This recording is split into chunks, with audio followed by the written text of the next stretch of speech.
Hey, what's up guys? Welcome back to another video.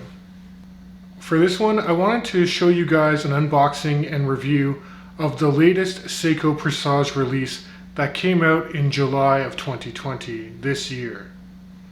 Now this isn't just another reboot of like their popular cocktail time.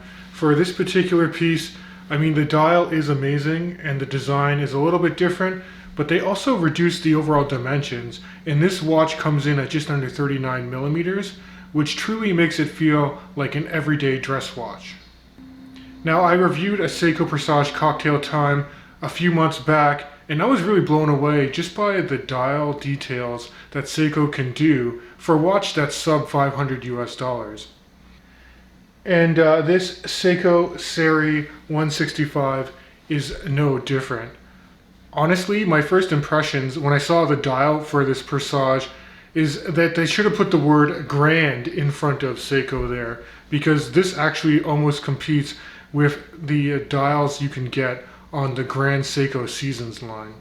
Now, of course, it does lack the refinements in case finishing, and it does have the rudimentary Seiko 4R series movement, but aside from that, I just think that this is a great bang for buck everyday dress watch. But does this watch have a place in your collection? Well, let's flip the camera around right now and we'll get into the unboxing and review portion of this video.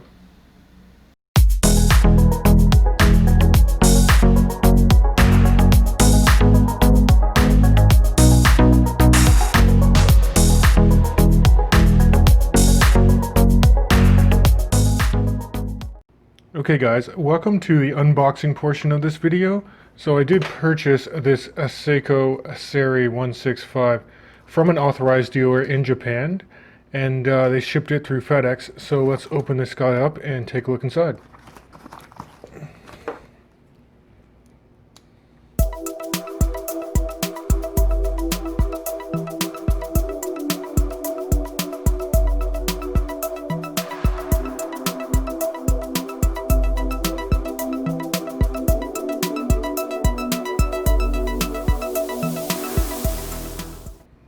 And there's the watch.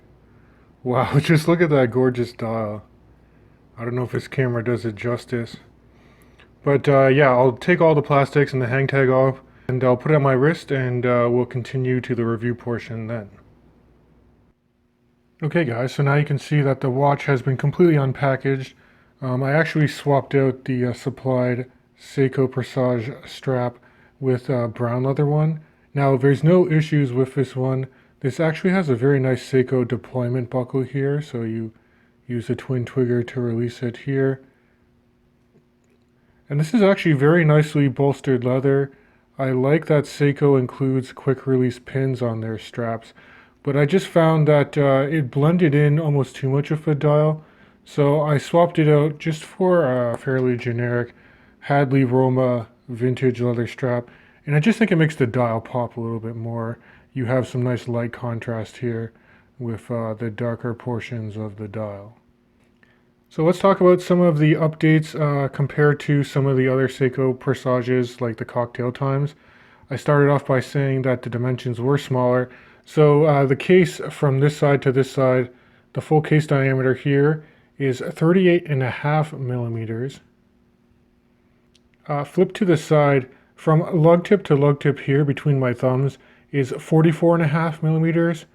Case height is just under 12 millimeters, and that's to like this boxed Hardlex crystal here. And then the lug gap here, if you do want to swap out for straps like I do, is a universal 20 millimeter lug opening.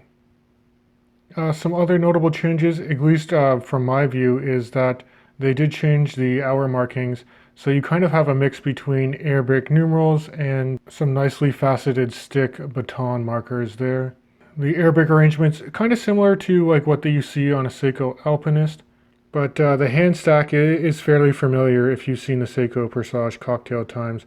You have nice dolphin style minute and hour hands, and then you have a very nice elongated second hand with the needle counterpoint there.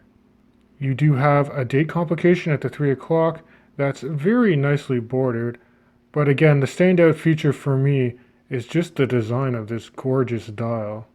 It's hard to fully articulate exactly what texture this dial has. It looks kind of like a pyramid form that just radiates out from the center of a dial. And you can see that it's either very subtle and almost looks like a dark blue dial on certain angles, but then you just get this like sun ray effect where the texture of that dial just really pops out. Now, keeping with the Presage lineup, you do have the applied Seiko logo just under the 12 o'clock there. And then closer to 6, you have Presage Automatic. And it does say Made in Japan just below the 6 there. Now, as far as case finishing goes, it's all done in high polish, and that's similar to many of the Presage Seiko models. And it does have a nicely sized crown. No crown guards, but you have the Seiko S there. Now this is just a push-pull crown, so you can manually wind the movement just in the neutral position here. If you pop it out to the middle position, that's your quick date set feature. And then if you pull it all the way out, that's your quick time setting function, so you can set it to any reference time you want. Now, as I did mention, this watch is running the Seiko 4R35 movement. And let me flip it over so you can see the display case back here. Like most Seiko Presage movements, you do have the gold tone rotor. It does indicate that it's a 23 jewel movement. It's got hacking and hand wind, beats away at 21,600 vibrations per hour, or 3 Hertz. And you can see some other information on the case back as well. It is a screwed in case back, which is nice. This watch does have 50 meters of water resistance, fully stainless steel construction, and that U symbol does indicate that it is anti-magnetic. So this is how the Seiko SARY165 sits on my 19 centimeter circumference wrist, or about 7.5 inches. And as you can see, even though my wrist size is slightly larger, because you get so much dial real estate with this watch, I don't think that the sub 39mm size really hurts my wrist that much. And again, I think this will just satisfy a large number of wrist sizes with that more compact lug-to-lug dimension. Now, as far as potential future improvements for this timepiece, it would be great if they could put some AR or anti-reflective treatment on the underside of this crystal, and that would show off the dial so much more. And of course, it would also be nice if this box hardlex was swapped out for a sapphire crystal, but you can't really expect that at this price point. And then the only other improvement I would like to see is maybe upgrading, instead of just using the 4R35, maybe consider the new 6R calibers with a 70-hour power reserve. I do find with the 4R series of calibers in the Presage line, you're kind of rolling the dice in terms of accuracy. Now, I've only had this watch for a few days, but so far the tolerances haven't been so good. It's picking up anywhere between plus 10 and plus 15 seconds a day. I do think that will settle in a little over time, though. And then let's quickly talk about pricing.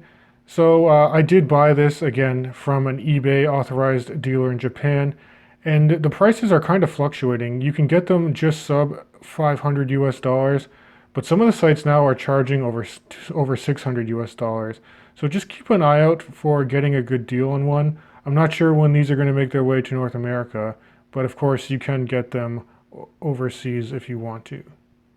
Taken together, guys, though, I do think that Seiko listened to their consumer market, and they just provided such a stunning dress watch dial in a more compact dimension.